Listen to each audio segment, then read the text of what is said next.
नमस्कार भाई लोग। खेसारी और पवन सिंह में कभी विवाद नहीं होता और ना कभी विवाद पहले होता था। जब से ये खेसारी लाल का गाना अखिलेश कश्यप लिखने लगा, तब से खेसारी लाल यादव और पवन सिंह में विवाद होना स्टार्ट हो गया। विवाद का सारा जड़ जो है ना, वो अखिलेश कश्यप है। क्योंकि वो पूरे दिन में कम से कम 15 इंटरव्यू देता है। पता नहीं पैसा ले लेके इंटरव्यू देता है कि क्या करता है। और हर इंटरव्यू में पवन सिंह और खेसारी लाल के बीच में ऐसा बात बोलेगा कि वो दोनों के बीच में साला पब्लिक विरोध करेगा। उन दोनों के बीच में राजपूत यादव बांट के रखा हुआ है, ये अखिलेश कश्यप। तो सबसे पहले आप लोग इसको इग्नोर करना छोड़ दीजिए। इग्नोर पूरा करिए इसको।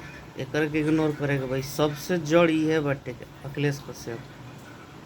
एकरा के अगर इग्नोर कइल जाई नु तो बाकी सब ठीक हो जाई। खेसारी के भी लोग सुनता, पवन सिंह के भी सुनता। खैर, लेकिन एक ग्राउंड रिपोर्ट बता दी कि प्योर फराक इतना बाजा टेनु गाना कि ओकर कोनो हिसाब नहीं थी।